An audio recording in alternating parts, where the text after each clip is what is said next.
CS executive हम start कर रहे हैं paper 1 jurisprudence interpretation and general laws. तो jurisprudence interpretation and general laws ये आपका CS एग्जीक्यूटिव पेपर 1 में है और सॉरी मॉड्यूल 1 में है। आपको पता होगा कि आपका जो CS एग्जीक्यूटिव है उसमें 2 मॉड्यूल हैं, मॉड्यूल 1 एंड मॉड्यूल 2। मॉड्यूल 1 में 4 पेपर्स हैं। उन 4 पेपर्स में से जो फर्स्ट पेपर है आपका वो है जूरिस्प्रूडेंस एंड जनरल लॉज का। तो CS एग्जीक्यूटिव मॉड्यूल 1 की बात कर रहे हैं, मॉड्यूल 1 की बात कर रहे हैं। इस मॉड्यूल 1 में आपके टोटल 4 पेपर हैं। उन 4 पेपर में से जो पहला पेपर है वो है jurisprudence interpretation and general laws. बाकी कंपनी लॉ भी है, टैक्सेशन लॉज भी है and setting up of business. ये 4 पेपर हैं, jurisprudence and general laws, company law, taxation law and setting up of business. ये 4 पेपर आपके मॉड्यूल 1 में हैं। अब हम जो स्टार्ट कर रहे हैं वो पेपर 1 स्टार्ट कर रहे हैं, जूरिस्प्रूडेंस इंटरप्रिटेशन जनरल लॉज। तो इसमें टोटल 17 लेसन्स हैं, 17 चैप्टर्स हैं आपके जो आपको पढ़ने हैं। पहला है सोर्सेज ऑफ लॉ, ठीक है। सेकंड है constitution of India. Third interpretation of statute. Fourth general clauses act. Then administrative laws, law of torts, limitation act, civil procedure code, Indian penal code, criminal procedure code, Indian evidence act, special courts tribunals under companies act and other legislations, arbitration and conciliation act, Indian stamp act, registration act, right to information act and information technology act. ये 17 chapter, 17 lessons आपके paper 1 CS executive module 1 में है। तो अब जो सबसे पहला chapter है आपका सोर्सेज ऑफ लॉ, ये चैप्टर हम बाद में करेंगे, मतलब कुछ 5-7 चैप्टर हमारे हो जाएं, उसके बाद बीच में कभी उठा के ये सोर्सेज ऑफ लॉ का चैप्टर पढ़ लेंगे। छोटा सा चैप्टर है, ज़्यादा टेक्निकल है नहीं ये, आप खुद भी कर सकते हो, बहुत इजी है। बट फिर भी हम लोग तो पूरा 17 लेसन्स करेंगे। तो टारगेट ये है कि पहले हम कुछ 5-7 चैप्टर कर लेंगे, बीच में उठा के इस सोर्सेज ऑफ लॉ वाले चैप्टर को पढ़ लेंगे, ठीक है। तो नाउ अब जो ये सेकंड चैप्टर है कॉन्स्टिट्यूशन ऑफ इंडिया, यहां से हम अपना स्टार्ट करते हैं सिलेबस कॉन्स्टिट्यूशन ऑफ इंडिया, ठीक है। तो कॉन्स्टिट्यूशन ऑफ इंडिया हम स्टार्ट कर रहे हैं। नोट्स बनाते जाओ, पहले लेक्चर सुन लो, उसके बाद नोट्स बना लेना, ठीक है। तो स्टार्ट कर लेते हैं, चलो।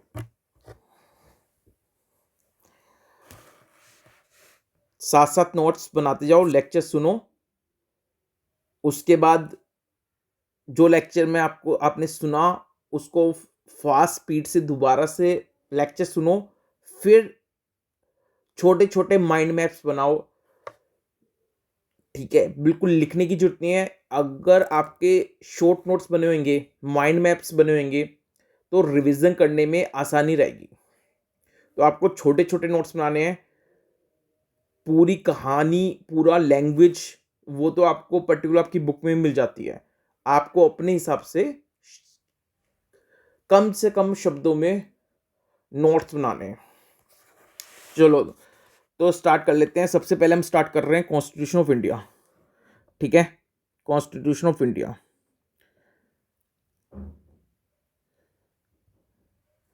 Now constitution of India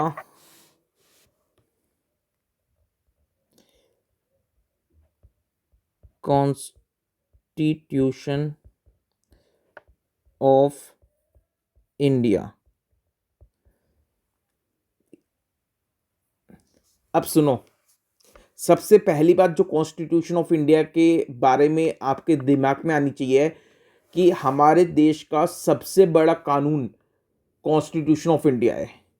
it is the supreme law of India, supreme law of land, supreme law of land. यानी हमारे इंडिया में जो सबसे बड़ा कानून है वो कॉन्स्टिट्यूशन ऑफ इंडिया है। यानी जब भी आप कॉन्स्टिट्यूशन ऑफ इंडिया को अपने दिमाग में लाओ तो आपके दिमाग में एक पिक्चर आ जानी चाहिए कि सबसे बड़ा कानून कॉन्स्टिट्यूशन ऑफ इंडिया है। इस कानून से बड़ा कोई भी कानून इंडिया में नहीं है।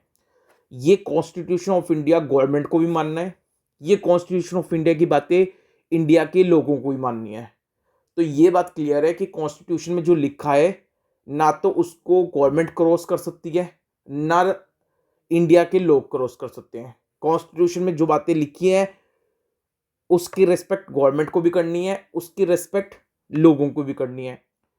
कोई भी नया कानून ऐसा नहीं आ सकता जो कॉन्स्टिट्यूशन की बात को कॉन्ट्राडिक्ट कर दे। तो ये बात समझ में आ गई कि सबसे बड़ा कानून है कॉन्स्टिट्यूशन ऑफ इंडिया। गवर्नमेंट को भी उस कॉन्स्टिट्यूशन के अकॉर्डिंग चलना है और इंडिया के लोगों को भी कॉन्स्टिट्यूशन की बातों को फॉलो करना है। कोई भी नया कानून आकर कॉन्स्टिट्यूशन को क्रॉस नहीं कर सकता, कॉन्स्टिट्यूशन की बातों को नल एंड वॉइड नहीं कर सकता। कोई भी नया कानून ऐसी गवर्नमेंट पास नहीं कर सकती। इतना आपके दिमाग में होना चाहिए। कॉन्स्टिट्यूशन जब आपके दिमाग में आए तो ये बात आपको पता होनी चाहिए। अब कॉन्स्टिट्यूशन जो है ये बनाया किसने था?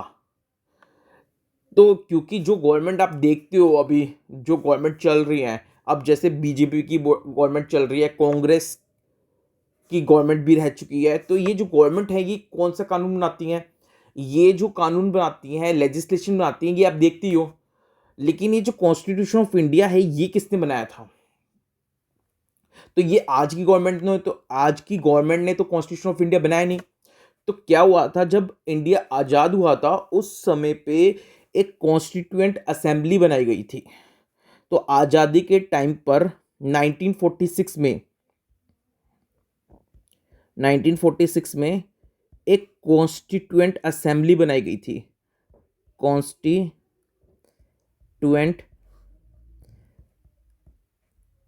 असेंबली बनाई गई थी। ये जो कॉन्स्टिट्यूएंट असेंबली है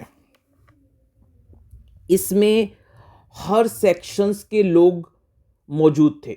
यानी इसका मतलब इस कॉन्स्टिट्यूएंट असेंबली में जो लोग थे वो जितने भी सोसाइटी में सेक्शंस हैं, जितनी भी कास्ट हैं, हर कास्ट को, हर सेक्शन ऑफ सोसाइटी को रिप्रेजेंट करने वाले लोग इस कॉन्स्टिट्यूएंट असेंबली में थे। यानी representative from all sections of society, all sections of society. अब इन सब लोगों ने, ये जो रिप्रेजेंटेटिव थे हर एक सेक्शन ऑफ सोसाइटी के, इन सब लोगों ने मिलके कॉन्स्टिट्यूशन ऑफ इंडिया को बनाया। इसका मतलब ये जो कॉन्स्टिट्यूशन ऑफ इंडिया है it represent the wills of people. यानी जो लोगों की इच्छा है, लोग क्या चाहते थे, तो वो सारी बातें कॉन्स्टिट्यूशन ऑफ इंडिया में लिखी गई है for the welfare of the people. तो constitution of India constituent assembly द्वारा बनाया गया था और इसमें जो भी लोग थे वो सारे लोग कहीं ना कहीं हर सेक्शन ऑफ सोसाइटी में से थे। इसलिए यहाँ पे जो कॉन्स्टिट्यूशन बना वो जितनी भी सेक्शन है सोसाइटी के, हर तरह के सेक्शन ऑफ सोसाइटी के वेलफेयर के बारे में इस कॉन्स्टिट्यूशन में प्रोविजन दिए गए। यानी इसका मतलब constitution represent the will of the general people of the India. ठीक है। अब इसमें बताया गया कि गवर्नमेंट कैसे बनेगी, गवर्नमेंट कैसे फॉर्म होगी, वो कॉन्स्टिट्यूशन में बताया गया कि गवर्नमेंट कैसे फॉर्म होगी, गवर्नमेंट की क्या पावर्स होंगी और गवर्नमेंट की क्या ड्यूटीज होंगी, वो भी इस कॉन्स्टिट्यूशन में बताया। तो गवर्नमेंट कैसे बनेगी, गवर्नमेंट को कैसे फंक्शन करना है, गवर्नमेंट की पावर्स क्या होंगी, गवर्नमेंट की ड्यूटीज क्या होंगी, ये सारी बात इस कॉन्स्टिट्यूशन में लिखती है। ठीक है, अब गवर्नमेंट को इस कॉन्स्टिट्यूशन के अकॉर्डिंग ही चलना है। प्लस में जो इंडिया के लोग हैं, पीपल ऑफ इंडिया, उनको एक हथियार दे दिया, उनको हथियार दे दिया। और कौन सा हथियार दे दिया? Voting rights. कॉन्स्टिट्यूशन ने कहा कि देखो, आप वोट करोगे और आपकी वोटिंग के हिसाब से गवर्नमेंट फॉर्म होगी। तो जो गवर्नमेंट बनेगी वो कौन बनाता है? गवर्नमेंट इंडिया के लोग गवर्नमेंट बनाते हैं। इंडिया के लोगों के पास वोटिंग पावर है और इंडिया के लोग वोट करते हैं और गवर्नमेंट अपॉइंट होती है, फॉर्म होती है। तो अगर गवर्नमेंट कॉन्स्टिट्यूशन के हिसाब से नहीं चलती है, अगर गवर्नमेंट अपनी मनमानी करती है, तो इंडिया के लोग नेक्स्ट टाइम उनको वोट नहीं देंगे और वो गवर्नमेंट नहीं बनेगी। तो कॉन्स्टिट्यूशन में साफ साफ लिखा है कि गवर्नमेंट कैसे फॉर्म होगी, कैसे उसको फंक्शन करने है और गवर्नमेंट को वो चीजें फॉलो करनी है। और लोगों के हाथ में एक वेपन दे दिया वोटिंग का, जिससे कि गवर्नमेंट के ऊपर कंट्रोल रहे। अगर गवर्नमेंट अपने मन मुताबिक चलेगी, आर्बिट्रेरी एक्ट करेगी, तो लोग उसको वोट नहीं करेंगे नेक्स्ट टाइम। तो इतना समझ में आ गया कि जो गवर्नमेंट है उसको भी कॉन्स्टिट्यूशन के अकॉर्डिंग चलना है और जो लोग हैं, इंडिया के लोग हैं, उनको भी कॉन्स्टिट्यूशन फॉलो करना है। इस कॉन्स्टिट्यूशन में ये गवर्नमेंट की क्या पावर्स हैं, क्या ड्यूटीज हैं, इसके साथ साथ लोगों के पास क्या राइट्स हैं, यानी जो इंडिया के सिटीजन्स हैं, इंडिया में रहने वाले लोग हैं, उनके पास क्या राइट्स हैं, ये बात भी कॉन्स्टिट्यूशन ऑफ इंडिया ने बताई कि लोग, इंडिया के लोगों के पास क्या क्या अधिकार हैं, क्या फंडामेंटल राइट्स हैं। ठीक है, तो constitution of India fundamental rights देता है टू सिटीजन्स ऑफ इंडिया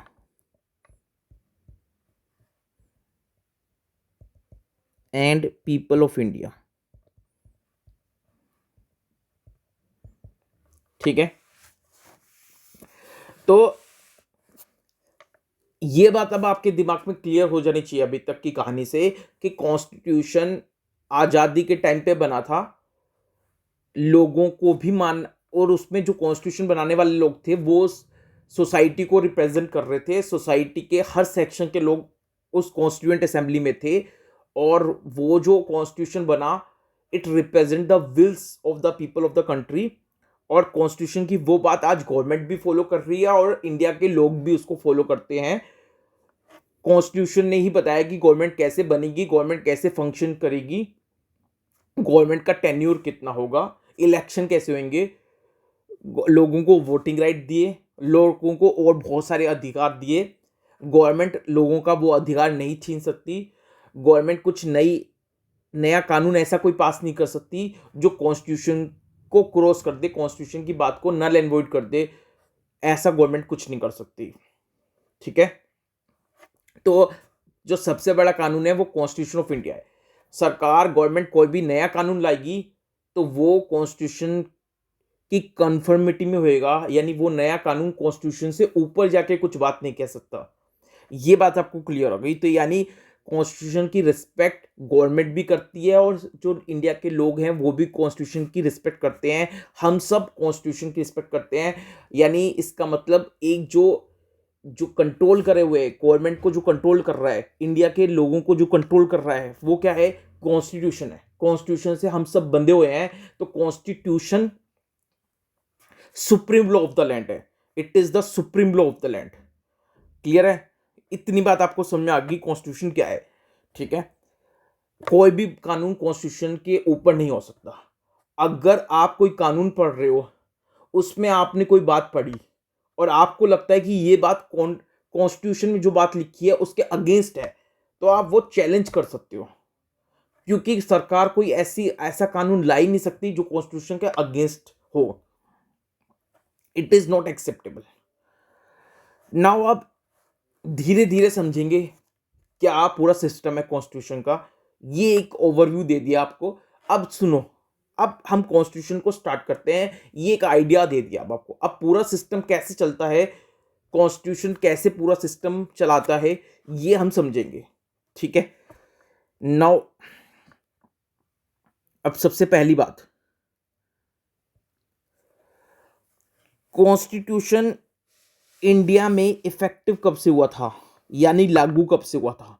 तो कॉन्स्टिट्यूशन जो लागू हुआ था इंडिया में अच्छे से पूरी तरह जो लागू हुआ था कॉन्स्टिट्यूशन, वो हुआ था 26 जनवरी 1950। यानी इसका मतलब इस डेट से कॉन्स्टिट्यूशन इफेक्टिव हो गया था पूरी तरह इंडिया में। क्लियर है? तो 26 जनवरी 1950 को कॉन्स्टिट्यूशन पूरी तरह इफेक्टिव हो गया था इंडिया में। अब इसलिए बोल रहा हूं पूरी तरह क्योंकि कॉन्स्टिट्यूशन के कुछ प्रोविजन 26 नवंबर 1949 को भी एप्लीकेबल हो गए थे। यानी हमने जो कॉन्स्टिट्यूशन को अडॉप्ट किया है, वो अडॉप्ट हमने किया है कॉन्स्टिट्यूशन को 26 नवंबर 1949 को, और 26 नवंबर 1949 को कॉन्स्टिट्यूशन के कुछ प्रोविजन इफेक्टिव हो गए थे, फोर्स में आ गए थे। लेकिन कॉन्स्टिट्यूशन के मोस्टली प्रोविजन अच्छे से जो इफेक्टिव हुए हैं, वो इफेक्टिव हुए हैं 26 जनवरी 1950 को। इसलिए अगर आपसे ये पूछा जाए कि हमने कॉन्स्टिट्यूशन अडॉप्ट कब किया, तो आपको आंसर देना है 26 नवंबर 1949 को हमने कॉन्स्टिट्यूशन अडॉप्ट कर लिया था। लेकिन अच्छे से ये फोर्स में कब आया, तो अगर कोई पूछता है कि कॉन्स्टिट्यूशन फोर्स में कब आया, तो बेशक चाहे कुछ प्रोविजन इफेक्टिव हो गए थे 26 नवंबर 1949 को भी, लेकिन आपका जो आंसर होगा, आप बोलोगे कि कॉन्स्टिट्यूशन जो इफेक्टिव हुआ था इंडिया में, वो हुआ था 26 जनवरी 1950 से, क्योंकि मोस्टली 90% से भी ज़्यादा प्रोविजन आपके 26 नवंबर 1950 से इफेक्टिव हुए थे। नाउ अब बात कर लेते हैं कॉन्स्टिट्यूशन में क्या है। तो जैसे आप कोई कानून पढ़ते हो, उसमें कोई पैराग्राफ होता है, कोई आप कानून पढ़ते हो उसमें कोई पैराग्राफ होता है, उस पैराग्राफ की नंबरिंग को आप बोलते हो सेक्शन। यानी जैसे कोई पैराग्राफ 1 है, पैराग्राफ 1, तो इस पैराग्राफ को आप लॉ में क्या बोलोगे, सेक्शन 1। ठीक है, ऐसे ही कॉन्स्टिट्यूशन में जो पैराग्राफ है, उसको आप सेक्शन ना बोल के आप वहां पे बोलते हो article. Article 1, article 2, article 3, article 4। ठीक है, तो नॉर्मल लॉ में आप क्या बोलते हो, सेक्शन 1, सेक्शन 2, यानी जो पैराग्राफ्स होते हैं उनको आप सेक्शन बोलते हो नॉर्मल लेजिस्लेशन में। लेकिन कॉन्स्टिट्यूशन में आप सेक्शन ना बोल के जो पैराग्राफ है उसको रिप्रेजेंट करते हो आर्टिकल से। आर्टिकल 1, पैराग्राफ 1 को आप बोलते हो आर्टिकल 1, पैराग्राफ 2 को आप बोलोगे आर्टिकल 2। ऐसे ही कॉन्स्टिट्यूशन में टोटल 395 आर्टिकल्स हैं। अब 395 आर्टिकल्स का मतलब यह है कि कॉन्स्टिट्यूशन में बीच बीच में कुछ आर्टिकल्स ऐड हुए हैं। तो कुछ कुछ आर्टिकल्स ऐड हुए हैं, लेकिन जो लास्ट आर्टिकल है उसका नंबरिंग अभी भी 395 है। यानी इसका मतलब जैसे बीच में कोई आर्टिकल ऐड हो गया, आर्टिकल 9A, ठीक है, 20A, ऐसे इस तरह से बीच बीच में 20B, इस तरह से बीच बीच में ABC करके मतलब कुछ आर्टिकल्स इंसर्ट हुए हैं। ठीक है, ये आपको एक एग्जांपल दे रहा हूँ बस। ठीक है, तो ऐसे ABC ऐसे कर करके बीच में कुछ आर्टिकल इंसर्ट कर दिए गए हैं। लेकिन तो अगर वो जो आर्टिकल इंसर्ट हुए हैं वो अगर हम देखें तो टोटल आर्टिकल 395 से ज़्यादा हैं। लेकिन अगर हम नंबरिंग के हिसाब से चलें तो जो आर्टिकल का लास्ट नंबर है वो 395 है। इसलिए हम बोल रहे हैं कि आर्टिकल में कितने आर्टिकल कॉन्स्टिट्यूशन में कितने आर्टिकल्स हैं, 395। तो यही है कि कॉन्स्टिट्यूशन में 395 आर्टिकल्स हैं। ठीक है, कॉन्स्टिट्यूशन में 395 आर्टिकल्स हैं। समझ में आ रहा है? अब कॉन्स्टिट्यूशन में ये जो 395 आर्टिकल्स हैं ये 22 पार्ट्स में डिवाइड हैं, यानी 22 पार्ट्स हैं, पार्ट 1, पार्ट 2, पार्ट 3, पार्ट 4, ऐसे 22 पार्ट हैं। तो वो जो 22 पार्ट हैं उन 22 पार्ट के अंदर ही 395 आर्टिकल्स हैं। कुछ आर्टिकल पार्ट 1 में हैं, कुछ आर्टिकल्स पार्ट 2 में हैं, ऐसे कर करके ये जो 395 आर्टिकल्स हैं ये 22 पार्ट्स में हैं। तो कॉन्स्टिट्यूशन के अंदर 395 आर्टिकल्स हैं, 22 पार्ट्स हैं, 12 शेड्यूल्स हैं, अलग से कुछ शेड्यूल्स दिए हुए हैं। यानी ये जो 22 पार्ट है इन 22 पार्ट के अंदर 395 आर्टिकल्स हैं और उसके बाद अलग से कॉन्स्टिट्यूशन में 12 शेड्यूल दिए हुए हैं। तो उन शेड्यूल में भी कुछ चीजें बताई गई हैं, पढ़ेंगे हम शेड्यूल्स को भी। तो अभी तक आपको समझ में आ गया कि 26 जनवरी 1950 से कॉन्स्टिट्यूशन इफेक्टिव हो गया था। 395 आर्टिकल हैं, 22 पार्ट हैं, 12 शेड्यूल हैं। नाउ जितने भी ऑर्गन्स हैं, जो गवर्नमेंट के जितने भी ऑर्गन्स हैं, all organs of government, all organs of government कौन कौन से, चाहे वो लेजिस्लेटिव है, चाहे वो एग्जीक्यूटिव है, चाहे वो जुडिशरी है। तो जितने भी ऑर्गन्स है गवर्नमेंट के, चाहे वो लेजिस्लेटिव है, चाहे वो एग्जीक्यूटिव है, चाहे जुडिशरी है, ये सारे के सारे जो ऑर्गन्स हैं they derive their power from the constitution. तो they derive power from the constitution, यानी इन सब जो गवर्नमेंट की पावर है वो कहाँ बताई गई है, कॉन्स्टिट्यूशन में है। तो गवर्नमेंट की पावर एंड ड्यूटीज कॉन्स्टिट्यूशन में है, ये ऑलरेडी मैं बता चुका हूं आपको। ठीक है, अब सुनो, अब एक छोटी सी बात और अपने दिमाग में डाल लो। कॉन्स्टिट्यूशन जब आपके दिमाग में आएगा आपको ये फील होना चाहिए कि सबसे बड़ा कानून है, गवर्नमेंट को भी रिस्पेक्ट करनी है इसकी, इंडिया के लोगों को भी करनी है। गवर्नमेंट की जो भी पावर एंड ड्यूटीज हैं वो कॉन्स्टिट्यूशन में मेंशन है, गवर्नमेंट को उस चीज को फॉलो करना है। जो इंडिया के लोग हैं उनके पास वोटिंग राइट है, वो गवर्नमेंट को चुनते हैं, टाइम टाइम पे इलेक्शन होते हैं। गवर्नमेंट अच्छा काम नहीं करेगी तो लोग अगली बार उसको नहीं चुनेंगे। कॉन्स्टिट्यूशन में लोगों के कुछ फंडामेंटल राइट्स बताए गए हैं, वो फंडामेंटल राइट्स गवर्नमेंट लोगों से नहीं छीन सकती। ये बात तो आपके दिमाग में है। अब एक छोटी सी बात और अपने दिमाग में डाल लो, आज की क्लास में छोटी सी बात आपके दिमाग में और घुसानी है, वो घुसा लो। सुनो अब क्या है, ये जो 3 ऑर्गन है गवर्नमेंट के, लेजिस्लेटिव, एग्जीक्यूटिव एंड जुडिशरी, ये 3 ऑर्गन है। अब इनका काम क्या है, देखो, जो लेजिस्लेटिव है ये क्या करता है, कानून बनाता है।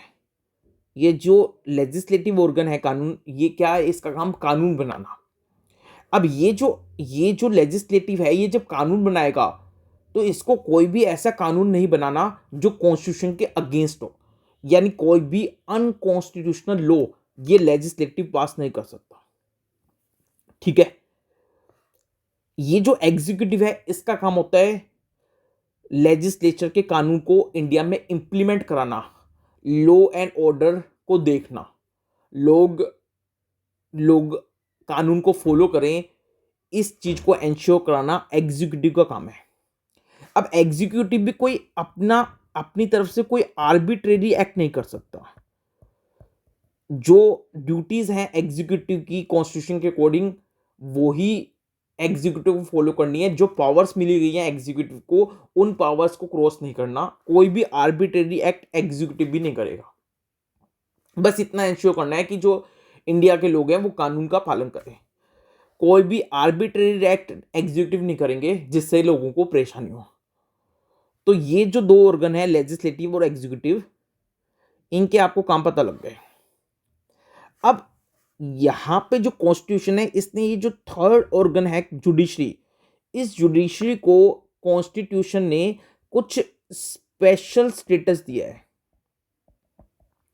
जो हमारी इंडियन जुडिशरी है उस इंडियन जुडिशरी को कॉन्स्टिट्यूशन में कुछ स्पेशल स्टेटस मिला है और कॉन्स्टिट्यूशन ने इस जुडिशरी को इंडिपेंडेंट रखा है।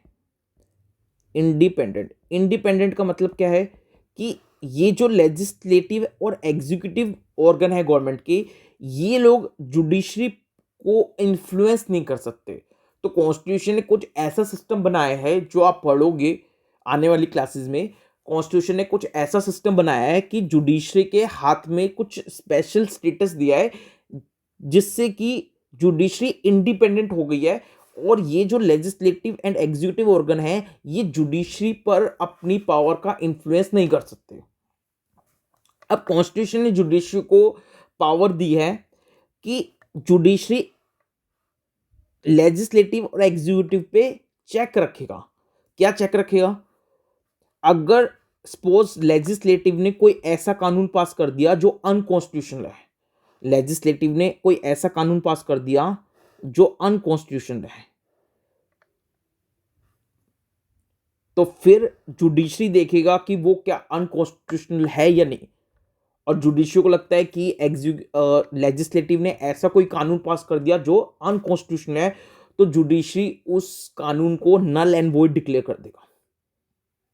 तो आपको अगर कोई फील होता है, आप as a people of India, अगर आपको लगता है कि कोई ऐसा कानून आप पढ़ रहे हो और आपके दिमाग में जाता है कि वो कॉन्स्टिट्यूशन के अगेंस्ट है, आप चले जाओ जुडिशरी के पास में और पेटिशन फाइल कर दो और चैलेंज कर दो गवर्नमेंट के उस कानून को कि सर, ये जो गवर्नमेंट ने कानून बनाया ये अनकॉन्स्टिट्यूशनल है। अगर जुडिशरी को लगेगा कि वो अनकॉन्स्टिट्यूशनल है, जुडिशरी उस कानून को अनकॉन्स्टिट्यूशनल डिक्लेयर कर देगी। ऐसी जुडिशरी को एग्जीक्यूटिव भी चेक करना है। अगर एग्जीक्यूटिव कोई ऐसा ऑर्डर पास कर देते हैं जो कॉन्स्टिट्यूशन के अगेंस्ट है, कोई आर्बिट्रेरी ऑर्डर पास कर दिया, अपनी पावर को क्रॉस करके कोई ऑर्डर पास कर दिया एग्जीक्यूटिव ने, तो जुडिशरी उस ऑर्डर को कैंसिल कर सकता है। यानी जुडिशरी एक इंडिपेंडेंट रखी है और वो इंडिपेंडेंट जुडिशरी लेजिस्लेटिव और एग्जीक्यूटिव के आर्बिट्रेरी एक्शन पे चेक रखता है। जुडिशरी ये भी इंश्योर करता है कि ये जो लेजिस्लेटिव और एग्जीक्यूटिव है, ये अपने काम से, अपने एक्शन से जो इंडिया के लोग हैं उनके फंडामेंटल राइट को वायलेट ना करें। ठीक है, तो यानी इसका मतलब जुडिशरी हमारी जो इंडिया है में है वो इंडिपेंडेंट है। आप अपनी जुडिशरी पे पूरा फेथ करके चलो। जुडिशरी हमारी कभी बिक नहीं सकती। जुडिशरी पे आपको पूरा 100% बिलीव करके रखना है। कॉन्स्टिट्यूशन ने जुडिशरी को एक स्पेशल स्टेटस दिया है जो लेजिस्लेटिव एंड एग्जीक्यूटिव ऑर्गन से अलग है। नाउ ये हो गया आपका क्लास 1 लेक्चर 1। आई होप आपको कुछ आइडिया हो गया होगा कॉन्स्टिट्यूशन का, कि कॉन्स्टिट्यूशन जो कानून है वो supreme law of the land है। नेक्स्ट क्लास करेंगे, ये हमारी फर्स्ट क्लास थी CS एग्जीक्यूटिव मॉड्यूल 1 के पेपर 1 को हम स्टार्ट करा है, jurisprudence, interpretation and general laws. ठीक है, thank you so much. Next lecture मिलते हैं। Bye bye, take care.